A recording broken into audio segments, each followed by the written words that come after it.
Eh bien, bonjour à tous. Merci du coup de participer à ce petit talk autour des biais cognitifs. Donc moi, je suis Justine, comme le disait Lauriane en préambule, donc je suis la Product Lead de la Bilix Academy. Et pour vous donner un peu d'infos, d'expertise métier, moi je suis lead UX de base. Donc je suis pas docteur en sciences cognitives. Hein. L'idée c'est que vous soyez pas expert des biais cognitifs à la fin de ce talk, mais j'ai des connaissances en anthropologie et en sciences du comportement. Et c'est un sujet qui m'intéresse depuis de nombreuses années. Donc je me suis dit que c'était intéressant. C'est dans ce cadre-là en fait que je voulais vous proposer ce talk. Alors bien sûr, en 30-40 minutes, ça va être assez rapide, mais j'espère que les sujets vous plairont et qui vous serviront dans votre vie pro et aussi potentiellement dans votre vie personnelle. Alors, pour démarrer, un petit sommaire de ce qu'on va voir ensemble aujourd'hui. Donc, on va parler des biais cognitifs, on va parler de nudge, on va parler de dark pattern et d'éthique design. Et oui, tout ça en 30-40 minutes. Le programme est assez chargé. Alors, qu'est-ce que le biais cognitif? Qu'est-ce que sont les biais cognitifs? C'est un mécanisme de pensée qui est à l'origine d'une altération de jugement.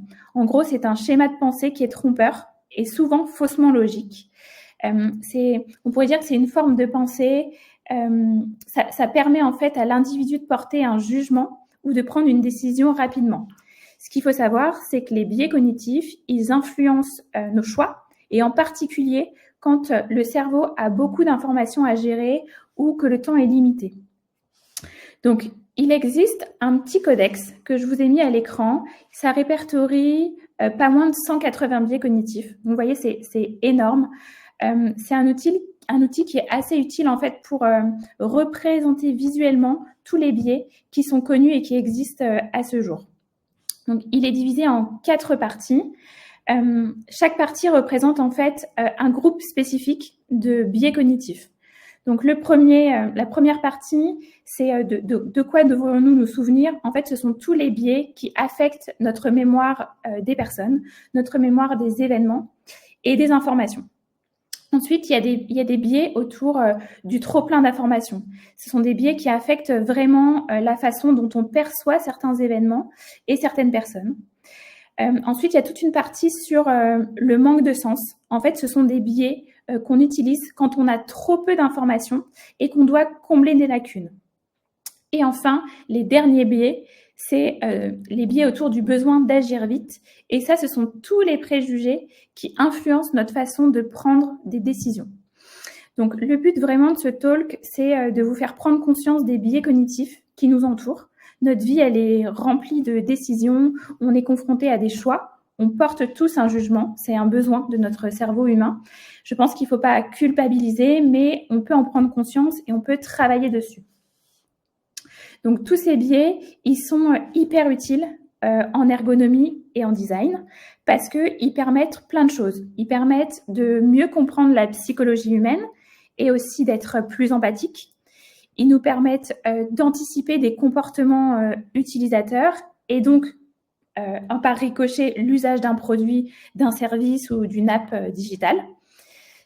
Ça nous permet aussi d'être en avance de phase pour comprendre comment va être perçu un produit ou un service avant notamment des phases de lancement. On peut du coup proposer une interface qui est plus en accord avec les schémas de pensée de nos utilisateurs et donc dont l'adhésion sera meilleure. Et puis, il ne faut pas se mentir, ça permet aussi de fidéliser des clients d'entreprise. Donc, je trouve que c'est intéressant d'en parler d'un point de vue de la conception produit, mais c'est aussi intéressant pour nous, en tant que consommateurs, finalement, d'en avoir conscience pour faire des choix qui sont plus éclairés au quotidien et pour pas se faire avoir sur certaines pratiques de manipulation qu'on verra tout à l'heure. Le premier biais dont je voulais vous parler pour introduire le sujet, c'est le biais de conformisme. Et je voulais vous parler de l'expérience de Solomon Asch. Le biais de conformisme, c'est un phénomène psychologique qui se produit quand des individus modifient leur comportement ou leurs opinions pour se conformer à des normes sociales ou aux attentes d'un groupe ou des opinions majoritaires, même si cela contredit totalement leurs croyances et leurs préférences personnelles. C'est vraiment l'une des expériences qui est les plus connues pour illustrer ce biais cognitif. Il faut savoir que Solomon Asch, c'est vraiment l'un des pionniers de la psychologie cognitive et sociale. Donc, c'est une expérience, en gros, qui vise à étudier le degré auquel les individus se conforment à la pression sociale pour adhérer à une opinion majoritaire. Donc, en gros, ils ont étudié un groupe de personnes qui sont réunies, du coup, pour faire cette expérience.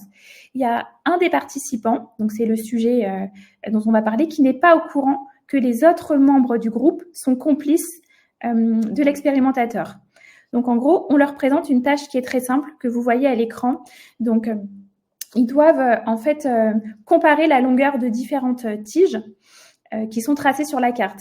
Donc, vous le voyez, la réponse la plus correcte, on le voit entre ici et là, c'est la réponse C. C'est flagrant, on ne peut pas se tromper, il n'y a pas d'ambiguïté. Et donc, l'expérimentateur, il demande tour à tour aux participants de donner leur réponse à voix haute, après avoir observé du coup les cartes. Et donc, ils sont tous complices, et donc, ils donnent des réponses incorrectes, de manière délibérée et coordonnée. Et le vrai participant, du coup, le sujet, qui lui est le dernier à passer, est confronté du coup à la contradiction entre sa réponse évidente, parce qu'il sait que c'est la réponse C, et à la réponse de la majorité, où les gens avaient répondu en majorité que la réponse correcte était la réponse B. Et donc, lui, il doit donner sa réponse par rapport à ça. Et donc, c'est enregistré, c'est observé, et les résultats de l'étude, ils sont assez probants. Ils montrent en fait que une grande partie des sujets se conforment en fait à la réponse majoritaire, alors que celle-ci est clairement fausse. Et en moyenne, ils disaient que c'était environ un tiers des participants qui se sont conformés à la réponse erronée. Et donc, ce qui est intéressant, c'est que au-delà du coup des réponses, c'est un phénomène qui a été étudié dans diverses cultures et dans différents contextes sociaux. Et en fait, les résultats sont toujours les mêmes. Donc voilà, c'est une expérience qui est assez fondamentale parce que ça met vraiment en évidence la force de la pression sociale. Et donc, ça souligne par ailleurs à quel point il est important de garder cette pensée critique et cette indépendance dans la prise de décision, surtout quand on sait que les opinions et les actions collectives, elles peuvent avoir une grosse influence sur les comportements individuels. Après, bien sûr, il y a plein de raisons qui expliquent ce biais de conformisme. Il y a le besoin d'acceptation sociale, il y a la peur de l'isolement, il y a la certitude aussi qui pousse notre cerveau à essayer de trouver des repères déjà existants. Et donc là, de prendre en compte des réponses qui ont déjà été formulées par un groupe, ça semble pour le cerveau plus sûr de prendre cette même décision, alors que pourtant, d'un point de vue raisonnement, on sait que c'est probablement pas la bonne solution.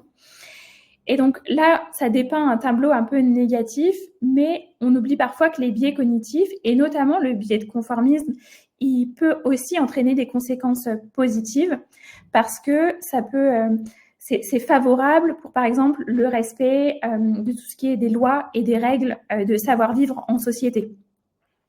Et nous, dans nos métiers de designer, on est souvent amené, par exemple, à mener des ateliers. Et cette prise de conscience de ce biais de conformisme, ça nous permet aussi, nous, en tant qu'animateurs, d'encourager davantage la diversité des opinions et des idées, du coup, dans les groupes, de mieux évaluer, du coup, les différentes options et, du coup, en définitive, d'être plus créatifs. Il y a un autre biais dont je voulais vous parler, c'est l'effet von Reinsdorf. C'est un biais qui est utilisé très régulièrement en marketing digital pour guider en fait l'utilisateur sur un site internet et mettre en avant des informations clés de notre page web, par exemple des call to action ou vraiment le message clé qu'on veut faire passer à l'utilisateur. Et donc, on sait que le cerveau aime les ruptures dans l'expérience et le fait du coup de venir y mettre, là on le voit à l'écran, un ordinateur retourné avec un différent type de couleurs, ça attire l'œil de l'utilisateur et du coup il va s'attarder dessus et on sait du coup que le message va mieux passer. Un autre que je voulais vous partager, c'est le biais de complexité. On le voit souvent, c'est vraiment un biais qui repose sur la croyance que les choses compliquées sont préférables aux choses simples. Et on le voit souvent dans tout ce qui est représentation graphique, etc. On a tendance à surcharger les éléments en se disant ça va paraître du coup pour l'utilisateur complexe, plus intelligent et du coup plus intéressant. Alors, il y a des petits tips, du coup, qui existent. Alors, bien sûr, c'est plus facile à dire qu'à faire pour surmonter un peu nos biais cognitifs. Mais en gros, on classe en 4 catégories. Il y a tout ce qui est la réflexion autour de nos décisions passées. Alors, En gros, c'est quand vous vous êtes déjà retrouvé dans une situation similaire, le fait de réfléchir aux comportements et aux décisions que vous avez pris avant vous permet de mieux gérer les situations dans le futur. Je prends un exemple très concret, c'est par exemple celui du budget. On a tendance à sous-estimer l'argent dont on a besoin pour certaines catégories, en gros, de notre domaine de vie. Et donc, en prenant en compte du coup quel argent vraiment on a dépensé dans ces catégories-là, donc en faisant fi du coup de nos expériences passées, on est capable du coup de mieux anticiper du coup les décisions qu'on va prendre et du coup d'être plus réaliste quant au budget du coup à allouer à certains postes de dépenses. Je vais enfoncer des portes ouvertes, mais évidemment inclure des points de vue externes, c'est toujours une bonne idée. C'est prouvé scientifiquement qu'on prend de meilleures décisions et on négocie mieux lorsque on consulte d'autres personnes avec des avis objectifs différents du nôtre. Se remettre en question et challenger notre propre point de vue, c'est toujours intéressant aussi. Et dernière chose moins connue, mais en fait qui est assez véridique, c'est d'essayer au maximum de ne pas prendre de décisions sous pression. C'est vraiment la meilleure façon pour se protéger des biais cognitifs, c'est d'éviter de prendre des décisions sous la pression du temps. Parce que en fait, on n'en a pas forcément l'impression, mais il y a quand même très peu de situations au quotidien où on doit prendre des décisions immédiatement. En plus, nous, dans nos métiers, on ne sauve pas des vies, donc on a le temps de prendre des décisions. Je pense qu'il ne faut pas confondre vitesse et précipitation. Donc, il y a de nombreux biais qui existent. Vous voyez le codex que je vous montrais tout à l'heure. Il y en a plus de 180 qui sont répertoriés. Évidemment, l'idée, c'est pas de tous les voir ensemble, mais prendre conscience de ces biais et de nos préjugés et la façon dont ils affectent notre comportement. Je pense que c'est la première étape déjà pour y résister. Ça me permet de faire la transition sur une autre partie que je voulais aborder avec vous, c'est le nudge. La théorie du nudge, c'est un concept des sciences du comportement, c'est issu des pratiques de design industriel et ça fait valoir que les suggestions indirectes, elles peuvent sans forcer, et c'est là où la nuance est très importante, vraiment le sans forcer, influencer des motivations et des prises de décision des groupes ou des individus au moins aussi efficacement, voire même mieux, qu'en forçant, en mettant de la législation ou de l'instruction directe. Donc, c'est vraiment essayer d'orienter l'utilisateur de façon positive. Ça vise les affects et les ressentis en tant qu'individu plutôt que d'opter pour un discours qui est souvent moraliste. Et en fait, il insiste sans forcer. Et c'est vraiment la photo que je vous ai mis là à l'écran. C'est inciter les gens à prendre les escaliers en gamifiant, en rendant l'expérience un peu sympa avec les touches de piano, en mettant de l'art sur les murs, plutôt que du coup de faire prendre à l'utilisateur les escalators. Bon, c'est un exemple très bateau, mais ça montre à quel point en fait on peut inciter les utilisateurs à adopter des nouvelles pratiques ou des modes de comportement positifs et qui sont bons pour eux, sans les forcer à le faire. On peut se poser la question de l'éthique dans tout ça, où on en reparlera après, parce que le problème, c'est que bien souvent, le design persuasif, il est utilisé aujourd'hui à des fins de manipulation et de tromperie. Donc c'est là qu'entrent en scène les dark patterns. Je ne sais pas si vous êtes tous familiers avec cette nomination, mais en gros, les dark patterns, ce sont des ensembles de pratiques qui sont très utilisées quand on conçoit des interfaces, quand on fait de l'expérience utilisateur. Ça s'appuie massivement sur les biais cognitifs et clairement, l'objectif, c'est de piéger et manipuler l'utilisateur à des fins lucratives. Il en existe une multitude. Je vais vous en présenter quelques-uns qui sont bien connus de la conception produit. Alors, le premier, sont les champions dans le domaine booking. C'est tout ce qui est notion d'urgence. On utilise le biais cognitif de rareté. Et en fait, c'est la peur de rater quelque chose qui va pousser l'utilisateur à acheter rapidement avant que la réduction se termine ou avant qu'il n'y ait plus de place, etc. Ils sont vraiment très forts. Booking là-dessus, ils utilisent tout un tas de dark patterns sur leur site, c'est impressionnant. Donc, ils utilisent ça, ils utilisent aussi, ils mettent la pression en disant plusieurs personnes sont en train de consulter la page, vite, il faut que vous réserviez parce que sinon il y aura plus de place, etc. C'est vraiment des mauvaises pratiques de design qui sont très répandues. Un autre mauvais pattern, c'est tout ce qui est les notifications abusives. Je pense que vous avez tous déjà été confrontés à ça. On vous oblige à faire une action ou à valider quelque chose ou à vous inscrire pour que la notification disparaisse. Et ça, il y a énormément d'utilisateurs sur Internet qui se plaignent, capture d'écran à l'appui, justement sur toutes ces notifications abusives. Il y en a une multitude d'autres, j'en ai listé quelques-uns. L'infinity scroll qui va vous garder éveillé sur l'application pendant des heures à scroller parce qu'en fait, il y a du contenu tout le temps qui apparaît. J'ai remis se faufiler dans le panier. Alors, c'est quelque chose qu'on voit moins, mais dans les années 2010-2015, c'était une pratique très courante aux États-Unis. Il y a eu beaucoup de scandales par rapport à ça. Les marques venaient insérer à l'insu des consommateurs des articles dans le panier. Et donc, c'était vraiment des mauvaises pratiques qui se faisaient à l'époque. Et quelque chose qu'on voit encore régulièrement, c'est tout ce qui est les questions pièges. Donc, généralement, c'est en fait une série de cases à cocher qui est affichée. Donc, c'est alterné de sorte qu'en fait, la première case à cocher, ça signifie désactiver, et la seconde, ça signifie accepter. Et donc, en fait, on se fait prendre par ce type de pratique, et ça arrive assez fréquemment. Tous ces dark patterns, ils viennent sursolliciter les utilisateurs. Ça engendre plusieurs enjeux qui sont importants d'avoir en tête.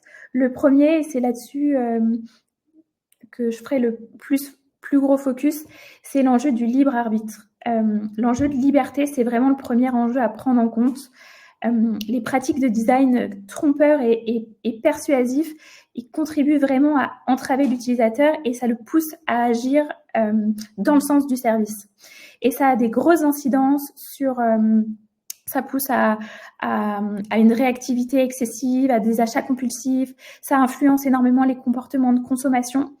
Et ça enferme aussi dans des bulles de filtre, c'est-à-dire que l'utilisateur, il se retrouve dans un univers de contenu spécifique. C'est une notion qui est très commune et très apparente sur TikTok. En gros, les réactions de contenu visionné donnent des indications aux algorithmes de recommandation qui ensuite se basent pour déterminer des contenus qu'on va vous pousser et qu'on va vous faire ressortir en priorité. Et donc, en fait, passé un moment de visionnage, l'utilisateur, il se retrouve à ne voir qu'en fait une infime partie d'éléments qui correspondent à ses supposées préférences. Ils font la même démarche sur Netflix. On vous conseille par rapport à du contenu que vous avez déjà vu. Et ça entraîne ce qu'on appelle une invisibilisation de certains contenus. Et c'est vraiment un problème parce que le risque, c'est de se retrouver confiné dans un univers de croyances qui nous satisfait, mais qui nous enrichit aucunement. Et en plus, ça vient altérer notre perception du monde tel qu'il est, et dans sa richesse et dans sa diversité. Ça a une grosse incidence dans les décisions. On se souvient tous des élections américaines de 2016 avec Cambridge Analytica qui avait publié sur Facebook des pubs ciblées. Eux, leur objectif, c'était clairement d'influencer les internautes américains dans leur choix de vote. Et ça fait un énorme scandale. Il y en a bien d'autres que j'aurais pas le temps de détailler vraiment, mais il y a l'enjeu attentionnel parce que l'omniprésence aujourd'hui du numérique, combiné à ces mauvaises pratiques et ces pratiques persuasives, ça engendre plein de conséquences attentionnelles, comme on parlait de l'utilisation compulsive. On est en zapping permanent. Ça a des enjeux de santé aussi. Les médecins énoncent des montées de stress, d'anxiété, de troubles de comportement. Il y a aussi des retards, on le sait aujourd'hui, le retard de langage chez les jeunes enfants qui sont trop exposés au numérique et aux écrans. Et enfin, il y a toute une partie aussi enjeu un peu écologique, parce qu'on sait que le numérique aujourd'hui a un impact environnemental qui est important. Et donc, forcément, à un moment, la réduction de son impact passera par une forme de sobriété numérique. Et donc, on viendra re-questionner les usages publicitaires et la récolte de données. Donc, je ne pouvais pas finir ce talk sans parler un peu d'éthique design, même si je ne rentrerai pas dans le détail aujourd'hui, mais c'est vraiment un type de design qui prône une conception responsable des interfaces utilisateurs avec une vraie réflexion à propos de l'usage et de l'impact qu'aura le design sur les utilisateurs.